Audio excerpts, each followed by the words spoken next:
If you really want your business to succeed and thrive in 2026, you need to be taking note of what the top brands are doing right now. They aren't just selling products, they're creating killer demand by building worlds that their customers actually want to live in.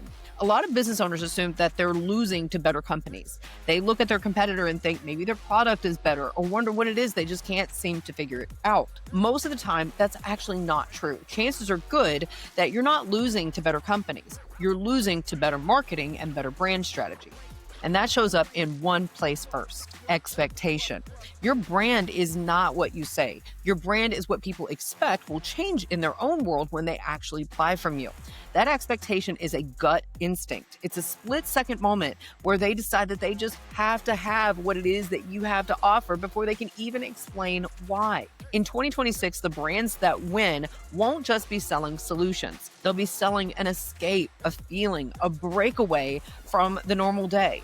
We call this world building. And today I'm going to show you exactly how to do it for your own brand in 3 simple steps. So before we get too far, we want to make sure we're on the same page here in understanding what world building actually is. World building is the skill of shaping that expectation on purpose while creating an immersive experience that serves as a breakaway from the mundane. Now, I know we talk a lot about branding. I want you to understand that it is not separate from branding. World building is actually branding that has been leveraged into an environment that people can step into on repeat. Here's the shift that you need to make for 2026. For the last decade or so, marketing has continued to be so much about information. Here are my features. Here are my benefits. Here's why I'm better. Blah, blah, blah. Nobody freaking cares. The market is loud. Everyone has features. Everyone has benefits. Remember, people aren't buying on logic to begin with. They buy on feeling and validate with logic. If they have a strong, good initial feeling about a brand, they will look for virtually any reason to say yes and affirm the decision that they've pretty well already made. If the first impression is weak, confusing, or off-putting, they will have little interest beyond that. You'll be fighting to convince them that you don't suck before they disappear completely.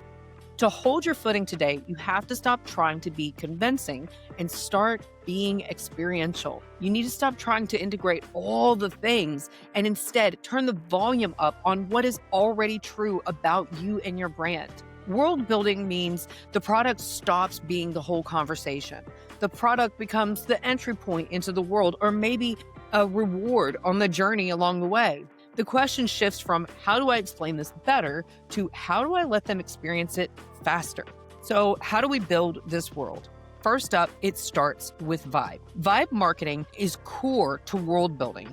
The actual world itself is incredibly diverse, and it's a beautiful thing. That's great. But building an immersive experience demands that we make key decisions. What should it feel like to step into your brand? Not what should it look like, not what should it say. How does it feel? Is it playful, sacred, dangerous, clean, cinematic, cozy, regal, gritty? What feeling will people be wrapping themselves into as part of this experience?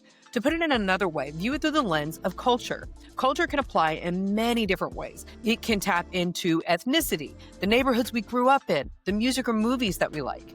You need to understand who you are and who your people are. Now, what world do you share? As you consider all these things, I want you to think about how you can use them to construct a truly unique brand and then turn the freaking volume up on it. This is not a time to be playing it safe. I'm not saying show up to the party with purple hair and a face that looks like you just escaped a Kiss concert, but stop losing people to being so dang boring. I think a classic example of this, and not to pick on them, I used to be in it, but would be like when you look at real estate. All the real estate pictures look the same. You could go on Facebook or LinkedIn and pick out virtually every realtor without seeing that they're a realtor, but only seeing the type of headshot that they take. They get so typical. You have to understand that in the vast majority of markets, people are not looking for this level of boring. A lot of brands lose demand for one simple reason.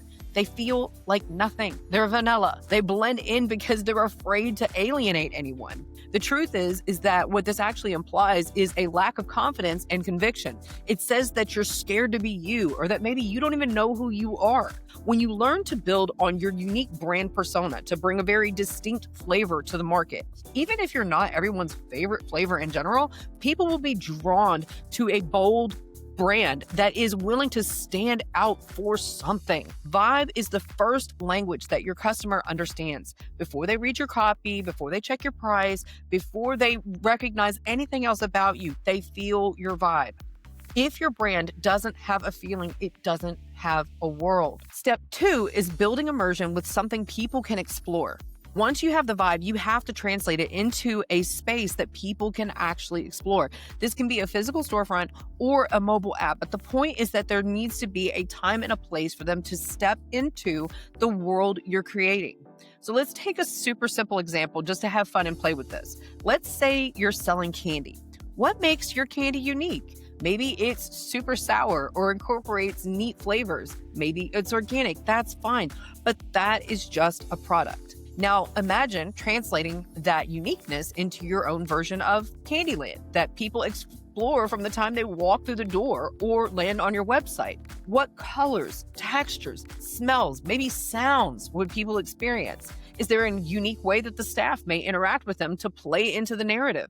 This is not about being gimmicky so much as it's about being enjoyable and memorable. So think about translating what makes you unique into a space. The way it's named, the way it's displayed, maybe the product names that you use. How about the way that it's delivered or the way people are welcomed into your world? When you create that world, that space that people can come into, people don't just buy, they explore. And here's the key to that.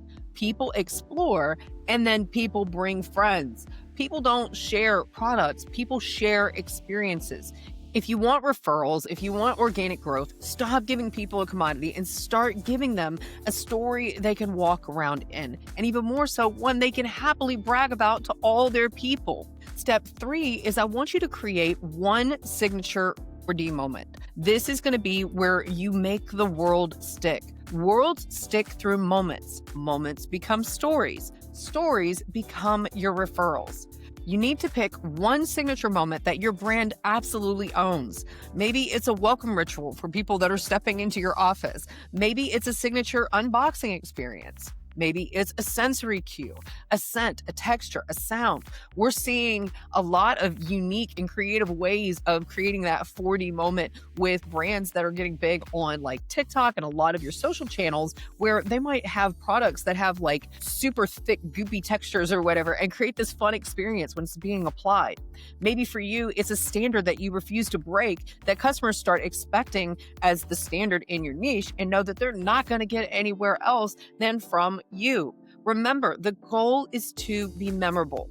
Memorable means retellable. World building is giving people a moment they can't wait to describe to their friends. The product gets the sale, but the world creates the story that gets told over and over again. So what? Now what? We build brand first always. Demand gets created when that brand becomes a world people want to step into again and again. People are not only buying your product or service, people are buying what they believe will be different in their own lives after they buy. World building makes that belief stronger, clearer, and so much easier to say yes to. So I want you to take a moment and look at your brand right now. Does it create a reaction or does it require an explanation? World building is how you stop creating on features and start creating demand that people can feel and love coming back to. Hit subscribe if you're done blending in and ready to build demand on purpose.